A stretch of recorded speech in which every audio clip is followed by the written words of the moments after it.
190 টাকা শেয়ার চলে এখন 10,000 টাকা। মেরিকো যখন লিস্টেড হয় তখন 10 টাকার শেয়ার, কিন্তু মেরিকোর আজকে প্রাইস জানেন আপনি 2,500 টাকা। দ্যাট ইজ কোম্পানি যদি ভালো পারফর্ম করতো তাহলে কিন্তু আমাদের মার্কেটে কিন্তু উল্টা চিত্রও কিন্তু আছে।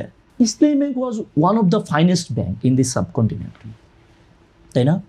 1,50,000 কোটি টাকা ছিল তার আপনার ডিপোজিটের মানি, ঠিক আছে?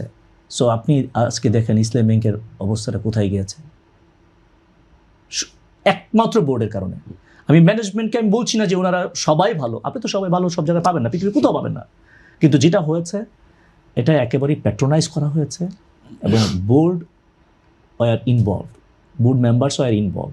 ব্যাংকের যে কলাপস হয়েছে আপনি এটা যে ফর্মে দেখেন, এবং লিস্টেড কোম্পানিগুলো আপনি দেখেন বাংলাদেশে যদি আপনি স্টক মার্কেট দেখেন না, স্ক্রল যখন যায় না তখন দেখবেন কি সবগুলো মোবাইল নাম্বার। 10 টাকার নিচে how many shares are being traded? Can you imagine how many shares are being traded under 10? 2010 সালে যে স্টক আমি কিনেছিলাম আপনার 570 টাকা দিয়ে, সেই শেয়ার এখন চলে 12 টাকা। যেটা কিনেছিলাম 320 টাকা সেটা এখন চলে 2 টাকা।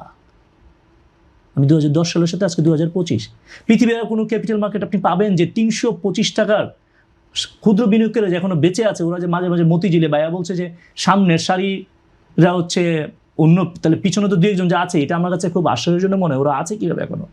325 টাকার শেয়ার এখন 3 টাকা চলে। নন ব্যাংক ফাইন্যান্সিয়াল ইনস্টিটিউট যতগুলো আছে আইডিএলসি ছাড়া বা ডিবিএস ছাড়া আপনি দেখান না অবস্থাটা কি আপনি দেখেন মার্কেটে। তাহলে ব্যাংক নাই, নন ব্যাংক ফাইন্যান্সিয়াল ইনস্টিটিউশন নাই না, নন ব্যাংক ফাইন্যান্সিয়াল ইনস্টিটিউশন আমি বলি ন্যাশনাল হাউজিং, ডিবিএইচ, ওরা আবার অন্য ধরুন অন্য প্যাটার্ন, বাট ওরা নন bank financial institution, this is true, কিন্তু ন্যাশনাল ডিবিএইচ এবং ন্যাশনাল হাউজিং এটা হচ্ছে সেপারেট টাইপস, কারণ ওরা হচ্ছে আপনার হাউজিংয়ের ইয়াটাতে দেখে। বিকজ ওনারা কেন ভালো আছে এটা আমি একটু বলি। ওনারা একটা ভালো পজিশন থাকে, ওনাদের মর্টগেজটা খুব স্ট্রং থাকে, ওনারা যে লোনটা দেয় ওই মর্টগেজটা খুবই স্ট্রং। আমি কোম্পানির নামগুলো বলা উচিত হয়নি, সরি ফর দ্যাট, কিন্তু আপনি দেখেন 2-1টা কোম্পানি ছাড়া, তারপর ব্যাংকেও দেখেন 4-5টা কোম্পানি ছাড়া আপনি ইনভেস্ট করতে পারবেন না। আপনি যে এখন বাইরে থেকে মানুষকে বলবেন যে please come here to do invest, where they will invest? Script কোথায়? আপনি যে ইনভেস্ট করতে বলবেন ব্যাংকে আপনি 3-4টা বেশি পাবেন না, যেগুলো আছে এগুলো আমার কাছে মনে হয় যে এগুলো ফেয়ারলি প্রাইস। নন ব্যাংকের মধ্যে 2-3টা পাবেন, আপনি 3টা পাবেন টোটাল। তাহলে আর স্ক্রিপ্ট কোথায়? ইন্স্যুরেন্স কোম্পানি, বাংলাদেশের মানুষ ইন্স্যুরেন্স পেনিট্রেশন রেট কোথায়? বারবার চলে আসে, কারণ ওই স্টাডিগুলো আমরা এইভাবে করি দেখে। 150 কোটি যেই দেশের জনসংখ্যা সেখানে ইন্স্যুরেন্স কোম্পানি 12টা, আর আমার দেশে 18 কোটি মানুষ, সেখানে insurance company, life insurance company হচ্ছে 36টা। ইড্রাতে আমি 2 বছর কাজ করেছি কনসালটেন্ট হিসাবে, এবং এতই কোম্পানির নামও কি হয় সোনালী লাইফ ইন্স্যুরেন্স এবং গোল্ডেন লাইফ ইন্স্যুরেন্স, নামও সেপারেট করতে পারছে না এখন। পদ্মা সেতু, মেট্রো রেল এবং এলিভেটেড এক্সপ্রেসওয়ে নির্মাণের গর্বিত অংশীদার বসুন্ধরা সিমেন্ট। আপনি এখন আমাকে বলেন যে 19 কোটি জনগণ, এর মধ্যে আপনার 36টা কোম্পানির আপনার লাইসেন্স দেওয়া লাগছে। আব্দুল মুহিত স্যার মারা গেছেন, উনি একটা খুব সুন্দর কথা বলেছিলেন। উনি কিন্তু সত্য কথাটা বলেছিলেন যে এই যে এতগুলো ব্যাংকের লাইসেন্স দিয়েছে সবগুলো পলিটিক্যাল ইনফ্লুয়েন্সের কারণে। তো লাইফ ইন্স্যুরেন্সের কারণে তো তাই হয়েছে। আপনি ইন্স্যুরেন্সের penetration rate lowest in Bangladesh, in this subcontinent, including Pakistan, Nepal, Bhutan, সব কিছু যা আছে, ঠিক আছে? নাই তো ইন্স্যুরেন্স কেউ করেন না। তো কারণটা কি?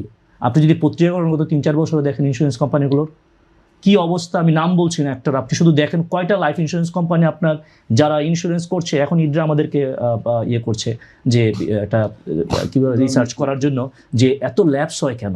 আমি ল্যাপসের রেটটা এখানে বলছি না, আমি টাকা দিয়ে স্টার্ট করলাম আপনার পলিসি, কিন্তু তারপর আমি টাকা দিচ্ছি না, ঠিক আছে? এই যে আজকে আমরা ওনাদের সাথে একটা এমইউ করবো, তারপর আমরা বিজনেস করে কাজটা করবো যে কেন মানুষ insurance. This is the situation. আপনি প্রত্যেকটা ইন্ডাস্ট্রি, আপনি শুধু ক্যাপিটাল মার্কেটকে তো দোষ দিলে আপনার হবে না। আপনি স্ক্রিপ্ট নাই মার্কেটে, সবগুলোর অবস্থা খারাপ হয়ে গেছে। ইনভেস্ট করুন কোথায়? আমাকে যখন জিজ্ঞাসা করে যে স্যার কোথায় ইনভেস্ট করবো, 8-10টা বাইরে আপনি স্ক্রিপ্ট বলতে পারবেন না। আছেও 20-25টা কোম্পানি ভালো, কয়েকটা এমএনসি দেখুন। আপনি যদি আমাকে বলেন যে মার্কেটের শেয়ার প্রাইস খুব এত কম কেন, বিনিয়োগকারী কিসের? আপনি এমএনসিগুলোর দিকে তাকান। ব্রিটিশ আমেরিকান টোব্যাকোর শেয়ারের দাম ছিল 190 টাকা, আমি 2007-এর কথা বলছি, ঠিক আছে? আজকে শেয়ারটা চলো 400 টাকা বা 300 টাকা, কিন্তু আসলে 300 টাকা না, শেয়ারটার দাম আজকে 10,000 টাকা, কারণ বাই দিস টাইম ওরা প্রায় 2000% স্টক ডিভিডেন্ড দিয়েছে। তো 190 টাকার শেয়ার চলে এখন 10,000 টাকা। মেরিকো যখন লিস্টেড হয় তখন 10 টাকার শেয়ার, কিন্তু মেরিকোর আজকে প্রাইস জানেন আপনি 2,500 টাকা। ব্রিটিশ কোম্পানি যদি ভালো পারফর্ম করতো তাহলে কিন্তু আমাদের মার্কেটে কিন্তু উল্টা চিত্রও কিন্তু আছে। র্যাকিট বেনকিজার প্রাইস কত? 5,200 পর্যন্ত উঠেছিল।